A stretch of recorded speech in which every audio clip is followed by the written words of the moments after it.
Selamat siang semuanya, saya Edwina Pastaklau dari kelas 10 akuntansi. Berkesempatan saya di sini akan menyampaikan materi mengenai komunikasi daring. Komunikasi daring terdiri dari dua kata, yaitu komunikasi dan daring. Apa itu komunikasi dan daring? Komunikasi adalah proses pemindahan pengertian dalam bentuk gagasan dari seseorang ke orang lain. Jadi intinya komunikasi adalah bagaimana seseorang menyampaikan informasi, menyampaikan gagasan, menyampaikan pendapat, menyampaikan ide kepada orang lain dapat dimengerti dengan baik. Jenis komunikasi ada dua, yaitu yang pertama ada komunikasi lisan atau verbal, yaitu komunikasi menggunakan kata-kata baik diucapkan maupun ditulis. Contohnya seperti WhatsApp, kita melakukan chat di sana antara kita dengan teman kita. Lalu video call, itu dinamakan komunikasi secara lisan, kita berbicara langsung melalui handphone. Lalu kedua, komunikasi kata atau non-verbal, yaitu komunikasi menggunakan bahasa tubuh, gambar, gerak isyarat atau gestur. Contohnya seperti kita berbicara kepada orang tuli, berbicara kepada mereka, maka kita harus menggunakan bahasa tubuh atau bahasa isyarat. Juga kita menggambarkan. Fungsi komunikasi ada 4 poin. Pertama, ada komunikasi sebagai informasi. Contohnya seperti berita, koran, dan artikel-artikel internet, dan lain sebagainya. Lalu yang kedua, sebagai kendali, sebagai suatu contoh orang lain untuk melakukan sesuatu. Contoh seperti saat upacara, itu pasti ada petugas dan peserta. Petugas upacara untuk mengatur jalannya upacara. Nah, situ akan terjadinya komunikasi antara petugas upacara dengan peserta upacara. Situ akan melakukan komunikasi yang disitu bisa dikendalikan. Lalu poin ketiga ada sebagai motivasi. Contohnya seperti seminar, video tayangan, televisi, artikel internet, dan lain sebagainya. Komunikasi sebagai motivasi bisa menggerakkan seseorang, tetapi menggerakkannya berbeda dengan poin kedua tadi. Kalau yang kedua bersifat memerintah, kalau fungsi motivasi sebagai ia akan mendorong orang tersebut untuk berbuat sesuatu, tetapi itu atas pilihannya sendiri, bukan karena perintah. Sehingga berbeda antara komunikasi dengan kendali dengan komunikasi sebagai motivasi. Motivasi ya hanya memberikan motivasi, memberikan arah petunjuk sehingga ia termotivasikan, ia mau berbuat sendiri atau ia mau menjalankan apa yang dikomunikasikan. Lalu yang keempat, sebagai pengungkapan emosi. Contohnya seperti sedih, senang, suka duka.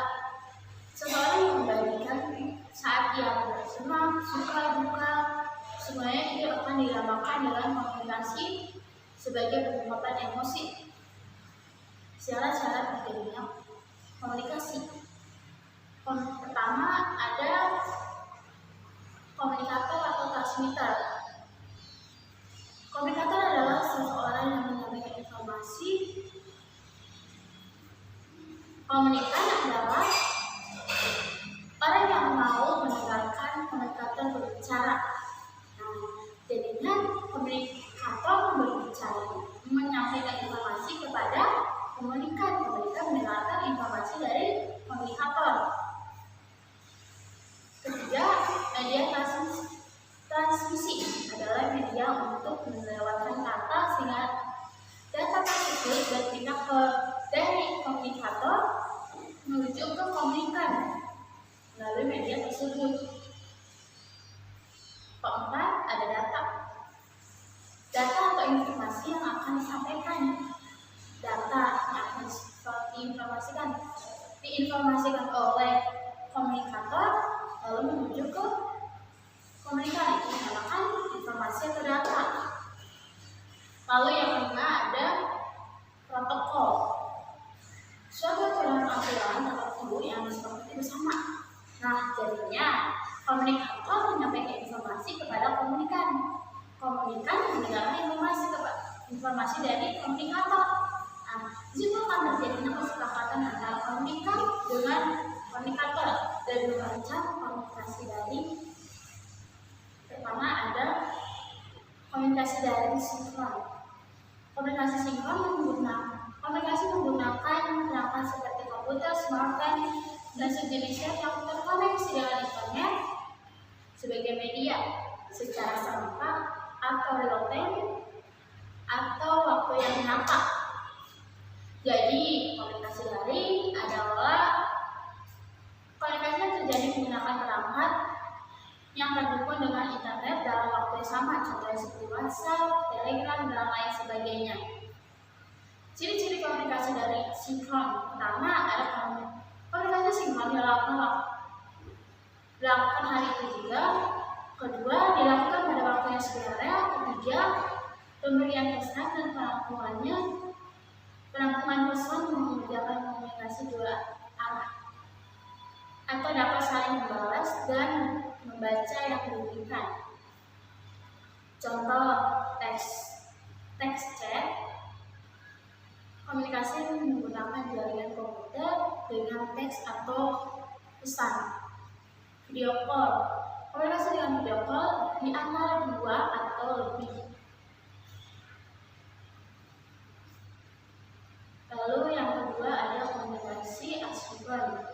Komunikasi tak serempak atau asinkron adalah komunikasi menggunakan perangkat komputer yang dilakukan secara benda. Artinya, komunikasi dari asinkron dilakukan secara langsung, tidak dalam waktu yang sama. Contohnya seperti email, Instagram, Facebook, Twitter, dan lain sebagainya. Apa perbedaan komunikasi asinkron dan asinkron? Komunikasi sinkron merupakan komunikasi pembelajaran yang dilakukan dengan sistem real time atau waktu nyata. Sedangkan komunikasi sinkron adalah komunikasi pembelajaran yang dilakukan dengan tidak serempak, yaitu melalui media perantara. Komponen-komponen yang mendukung komunikasi daring. Pertama ada hardware. Hardware adalah perangkat yang secara fisik dapat disentuh dan dioperasikan sebagai sarana melakukan komunikasi seperti komputer, smartphone, dan atau perangkat-perangkat lainnya. Kedua, ada hardware membutuhkan software.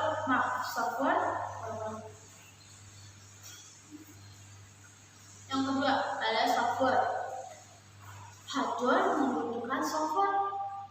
Software itu aplikasinya.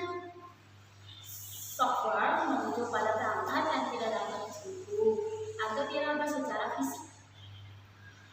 Tugas software adalah menjembatani perintah user kepada hardware. Contoh, misalkan kita melakukan video call menggunakan Google Meet. Kan ada hardware.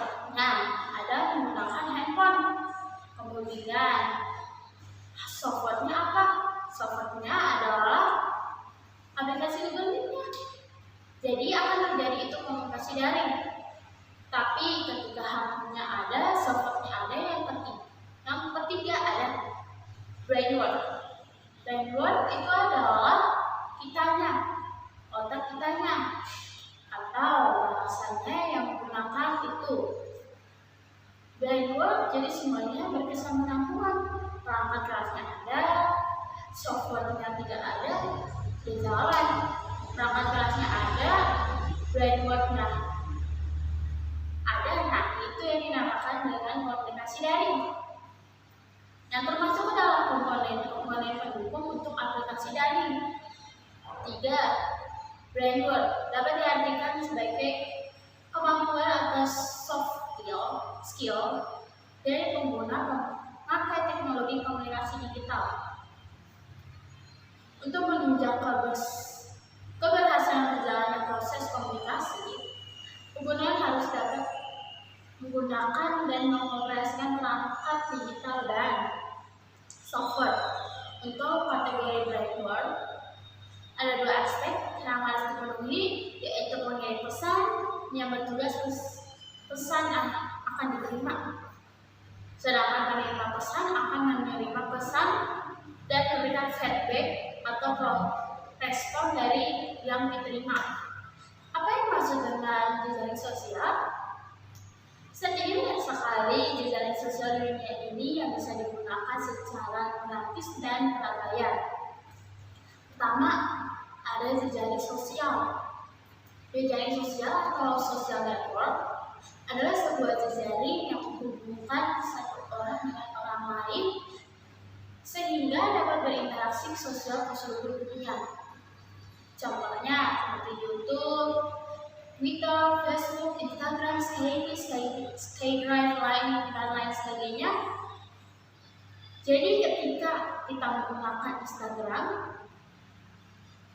kita berada di Indonesia, kita bisa berkomunikasi dengan orang luar negeri.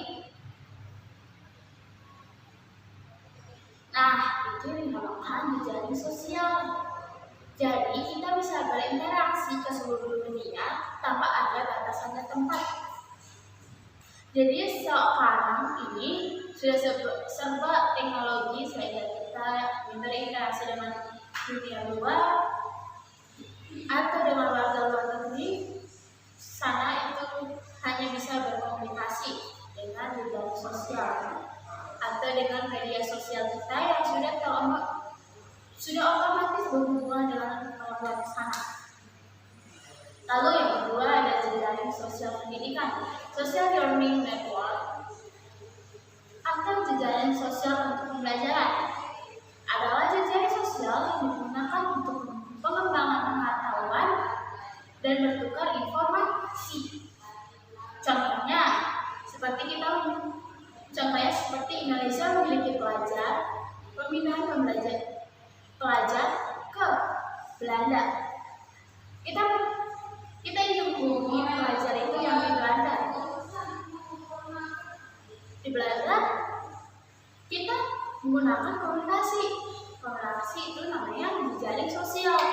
Kita berhubungan secara tidak langsung menggunakan jejaring sosial. Jadi jejaring sosial pendidikan contohnya seperti aplikasi Google Classroom, Google Plus, Facebook, Ruang Guru, dan lain sebagainya. Dapat disimpulkan bahwa komunikasi daring sangat dibutuhkan di era digital ini untuk mempermudah pembelajaran daring dan seseorang yang ingin berkomunikasi langsung dengan orang yang berada di luar kota atau maupun di luar negeri. Dengan harapan apa yang saya sampaikan saat ini bisa dipahami oleh ibu dan teman-teman sekalian, bisa melakukan komunikasi yang baik dalam menggunakan smartphone untuk berkomunikasi. Terima kasih kepada teman-teman dan ibu guru yang sudah menyimak dan menonton video presentasi saya pada saat ini. Sekian presentasi dari saya. Mohon maaf bila suara saya kurang jelas, seperti hubungan kalian seperti di dewan dia. Terima kasih.